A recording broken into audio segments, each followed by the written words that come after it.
and welcome to the Lost World Minute, the Minute by Minute podcast reviewing the 1997 sequel Jurassic Park, 1 minute at a time. I'm Brad. I'm Dave. And today we're here to discuss minute 38 of The Lost World. Dave, how you going? I'm doing good. My parents are doing tax stuff right now, so... Yes. Yeah, I just got mine out of the way last weekend, so... Fun times. Burke, come here. You recognize this trackway? Yes, I do. Tyrannosaur. Okay, before we get into minute 38 this week, this past weekend we had SDCC over there in San Diego. Mm-hmm.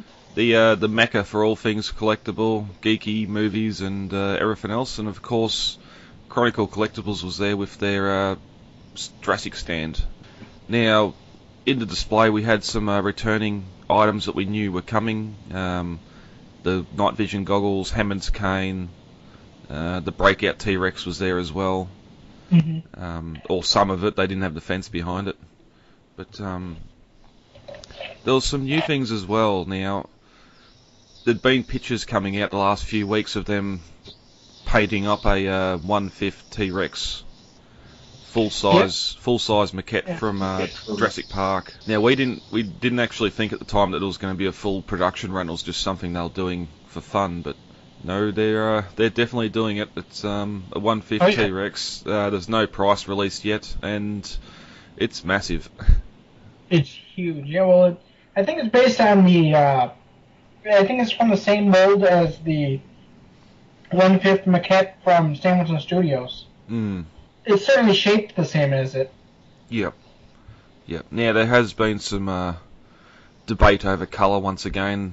Like most people that are in the collecting market and are on the forums and that, and have seen what Chronicle's brought out in the past, have had some have had issues, some haven't. I've brought the breakout T-Rex. I just paid for my last payment last Friday, so it is currently being shipped.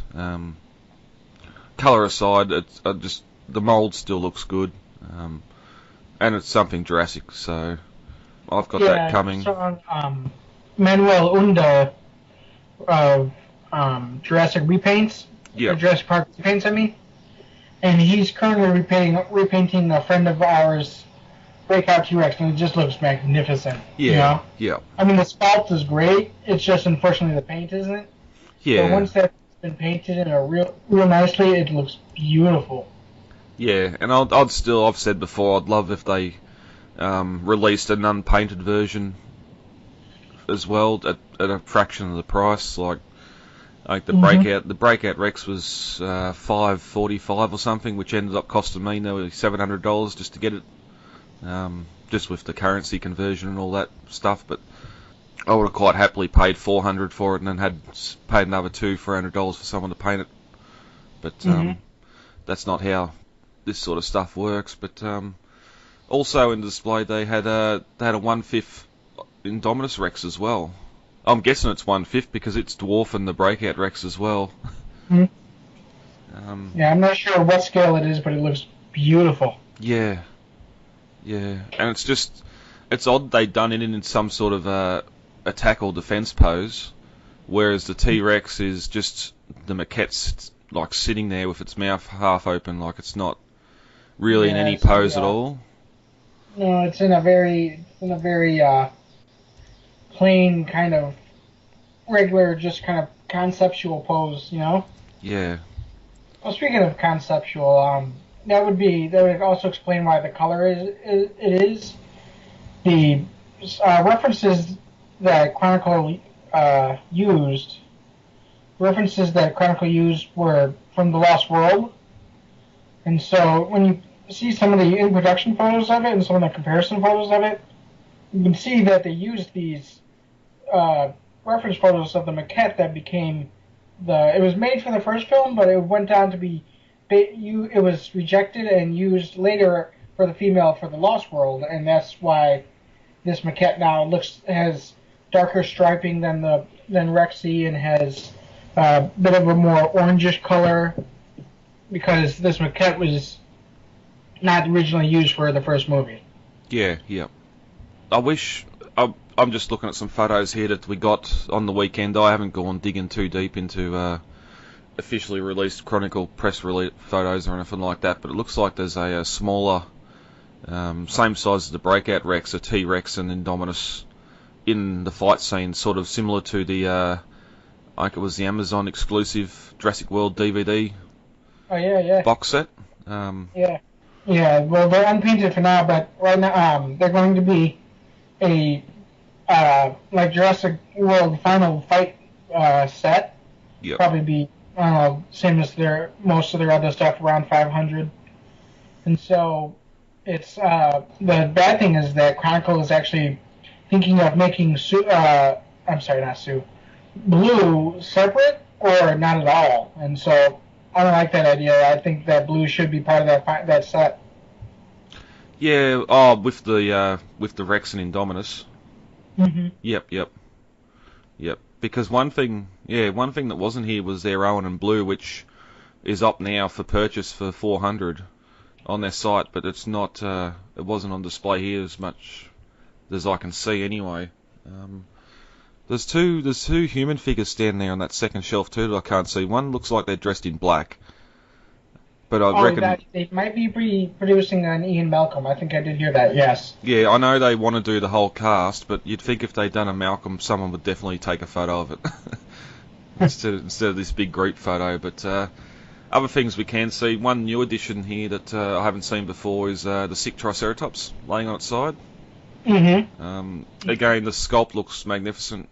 It looks like it's keeping to scale with the Breakout Rex, which I'd hope they do with a lot of these figures, just so if you're going to have them all displayed on the shelf, they sort of all match size-wise with each other. Now, there's some, of course, like the 1/5 stuff that won't, but... The Breakout, not the Breakout, the sick Triceratops is actually a cast from Julian Romero's painstakingly sculpted sick Triceratops, which Chronicle asked to borrow the mold for. So that's where that's coming from, and it's going to be, I think the Photoshop pictures I saw of it shows that it's going to be the dirty version. It's not going to be the clean animatronic version. Yeah, and one thing to sort of keep in mind is these are prototypes at the moment. Or production photos. We all know that colours do change, so they might do something different with it.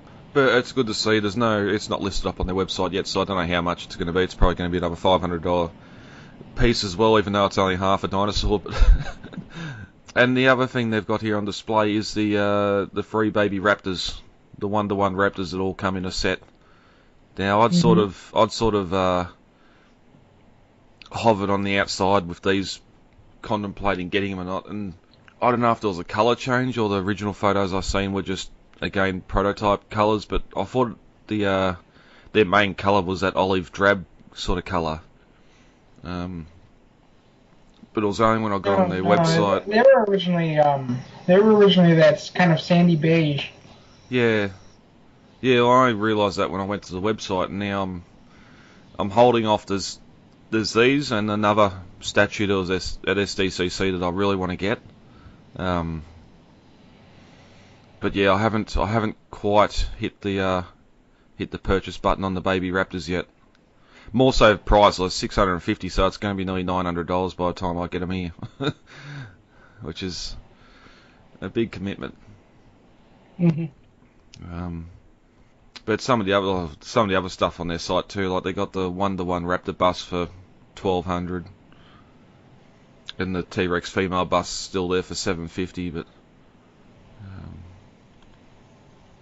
yeah, it's a deep rabbit hole that you can run down when collecting this stuff. Like some stuff like like Hammond's cane, for instance. There are other options out there on eBay. They're going to cost you around the same amount, so it just comes down to what you think looks better. I know some people prefer a functional cane. I don't. If I'm paying $400, I'm not using it as a cane at all. It's going straight in behind glass. Yeah, the cane, this may sound blasphemous, but I never liked that the cane much as a prop. I don't know. It always seemed kind of impractical to me, like that. Like the amber topper was always just waiting to just fall off. Yeah, it'll break away because it's not. There's no. Well, it's only glued on, really. There's no bolt going through it or anything.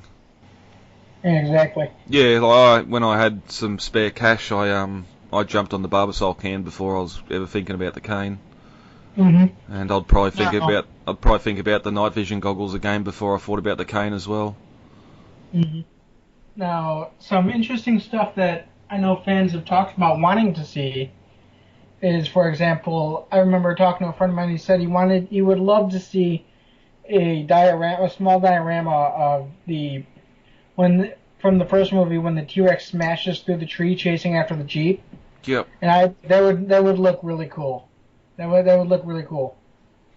And it was like one of the hardest effects that they did with the first movie. And then one that I would personally like to see would be and this is going into a later minute, the T-Rex strapped down in that cage thing, you know? Yeah, yep. From The Lost World, and that would be a cool, like a little desktop piece, you know? Well, it'd be a big desktop piece, but it would be a nice little thing from The Lost World to do, and yeah, I don't imagine it being too hard, especially now they've pretty much got the Rex mold down, colour aside, but. No, but I mean that's another thing is that with that particular piece, there's not a lot of the Rex there, so basically it's mostly just a mold of the blanket going over the T-Rex inside that little metal cage. And if they did it in something like, say, the same size as the Breakout T-Rex, or maybe a little smaller, I think that would make like a nice little fine desktop piece, you know? Yeah, yep. Yeah, then you'd have people building the deck of adventure for it to sit on in the display too. That would actually be a pretty cool diorama piece. Would be the SS Venture smashing into the dock. You know? Stop taking up all my display space, damn it. Well, and that's the thing. The whole thing was in miniatures, and we'll get to it when we get there in a later minute. But it was all a little miniature prop, so it's possible it can be done. They weren't little exactly. I mean, you look at the thing; it's like a 10-foot prop. Yeah. All right, Dave. Anything else from SDC you want to talk about before we get into this week's minute? Yeah, I think we're good. Rightio.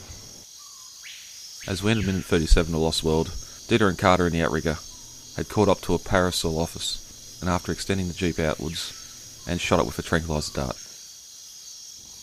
As we start minute 38 of Lost World, Dieter yells easy and jumps out of the outrigger.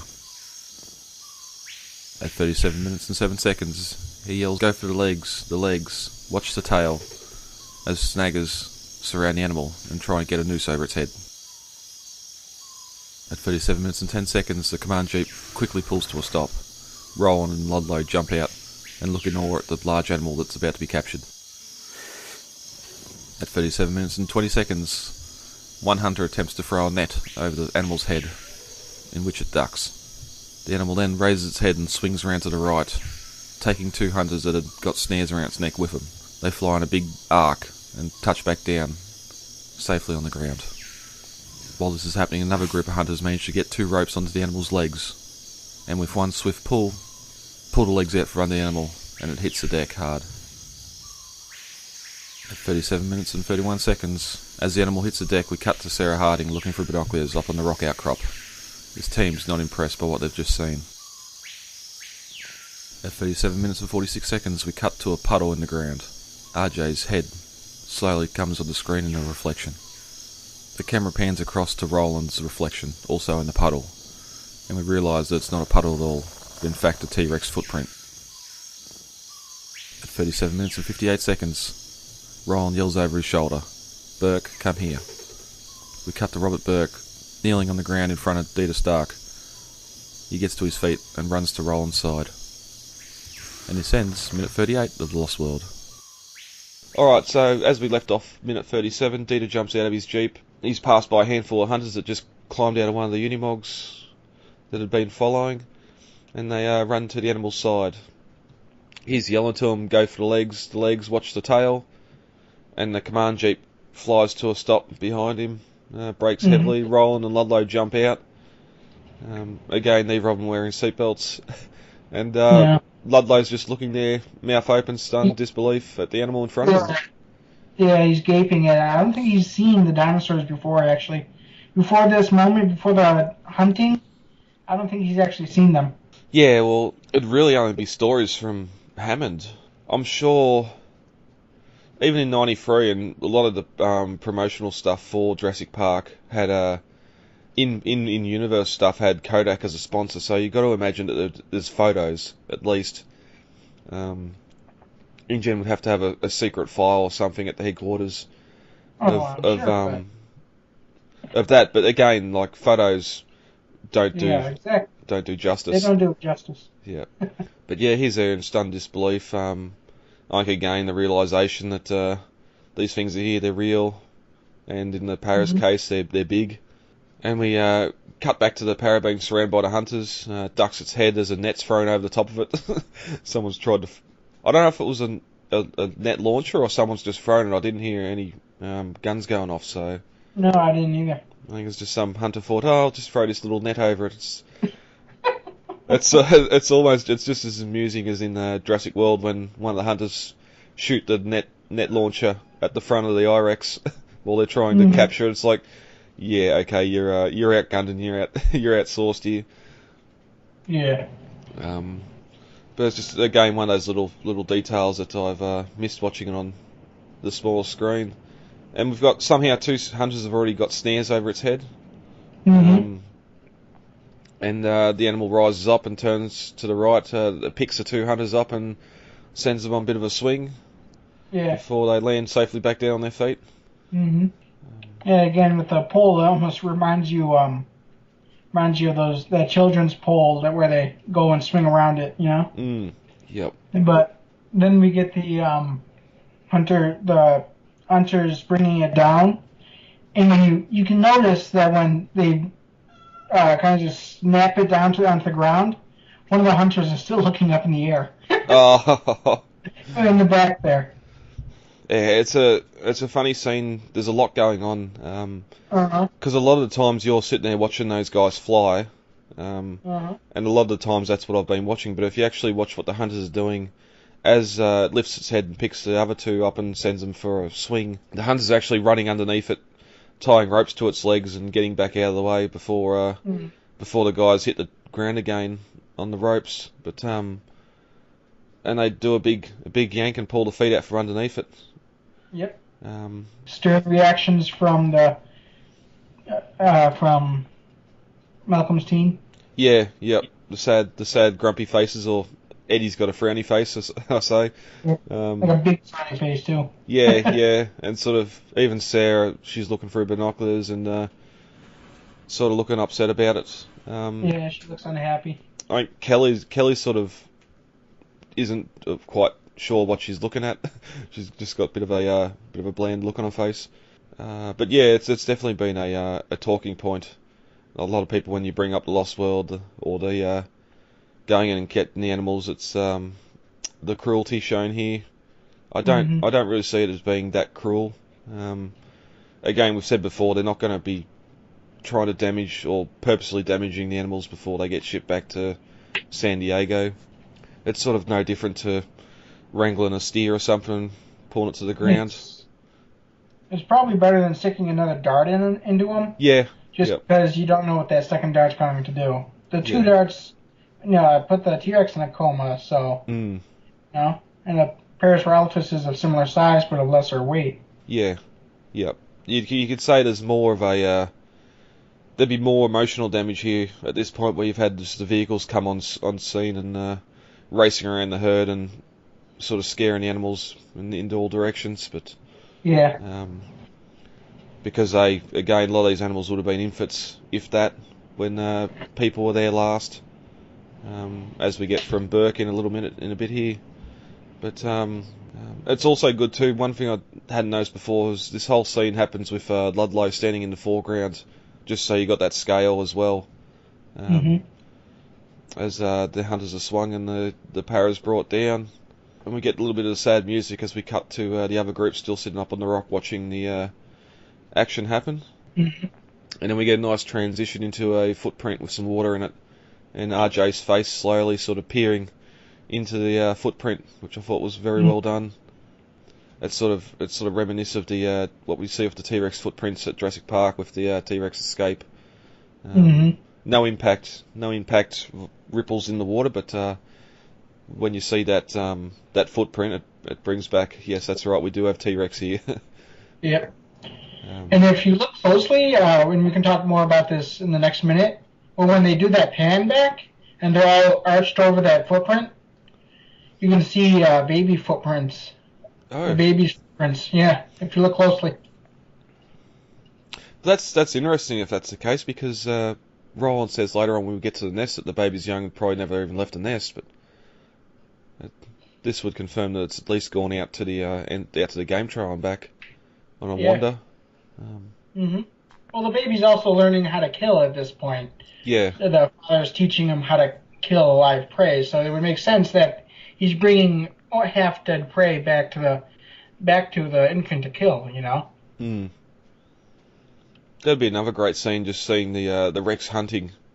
Out in that game trail, and the baby's just sitting back under the shade of the tree here. I've always wanted to see another T-Rex hunting scene, because the first one from the first movie is just so great, just because it's so quick. It puts the perspective of the T-Rex attack on the main road into the idea that it's not a predatory attack, but really more of an investigative attack. Yep.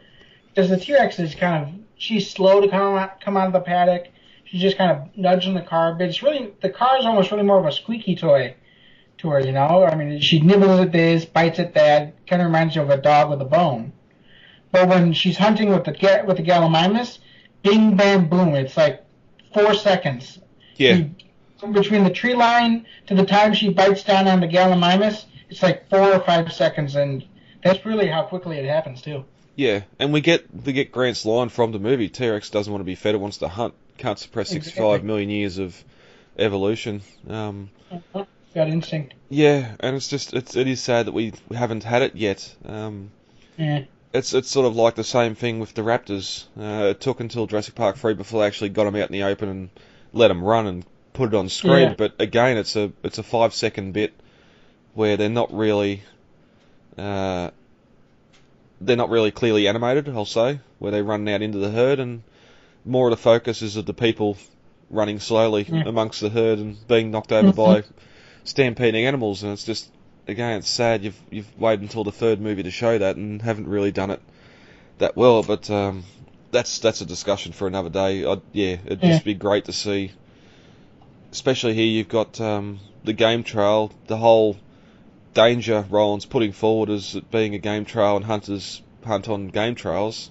It'd be good to, even if it was a shot earlier in the day or something of the T-Rex making a kill of the parrot and taking it back to the nest, and that's why the half-eaten one's back there. But again, runtime, they didn't want to have a 3-hour movie. I would have loved to, but... Well, ever since that advertisement of Trespasser came out with the T-Rex attacking the Stegosaurus, I've always wanted to see that, you know? Yeah. I've always wanted to see that in a Jurassic Park game. or a Jurassic Park movie. Yeah, there's hope for Fallen Kingdom. We'll see what happens. Yeah. But we get transition across, the camera moves across the footprint and the puddle to reveal Roland's face sitting there looking at it as well. And he yells over his shoulder, "Burke, get over here." And Burke grabs a backpack or something from beside the Jeep and runs into the jungle to stand beside Roland, and that's where the minute ends. Which is funny because the next minute that we'll talk about where Dieter shocks the Compsognathus, it's actually, you can tell it was filmed before the scene where Burke and Roland confer about the Tyrannosaurus footprint, because there's the shot of that first shot of Burke. We see him coming away from Dieter over there, and he's looking towards where the compy just ran off. Oh, okay, so Dieter is sitting there.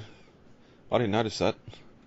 Again, taking notes for the minute I was on my phone at work, so... no, well, that's interesting that the scenes have been reversed. Yeah, because I was going to say that you got RJ and Roland there in a Jeep that's not the command Jeep, and then you've got no sign of the outrigger. Yet in the next minute, they're all just sitting there, having it all. Dieter's there having a drink of water and wetting his head in the tropics, but Ludlow pulls up in another Jeep, so they got separated after the para was brought down. And it's also interesting that Roland's asking Burke, and we'll get to this in the next minute, but asking Burke if it's if he recognises the trackway just to confirm if it's a T-Rex or not. It's sort of one of those animals that Roland's there to hunt and doesn't really know a lot about the animal, or to track it. But yeah, we'll get to that in the next minute. But until then, David, anything from minute 38 you want to bring up before we leave? I think we're good. All right. All right, guys. Let's get the hell out of here. Contact details are on the website, thelostworldminute.com. You can email feedback to thelostworldminute@gmail.com, Facebook, The Lost World Minute, Twitter @thelostworldminute, and Instagram, The Lost World Minute. Easy to remember. Yeah, very easy to remember. David, thank you for joining me for this record. You're welcome. And we'll be back. I've been Brad. I'm Dave. And we'll talk to you all later. Goodbye. Talk to you later. Bye.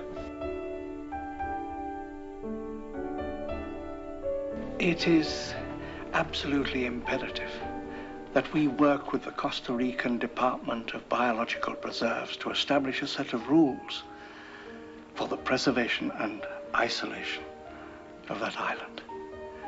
These creatures require our absence to survive, not our help. And if we could only step aside and trust in nature, life will find a way.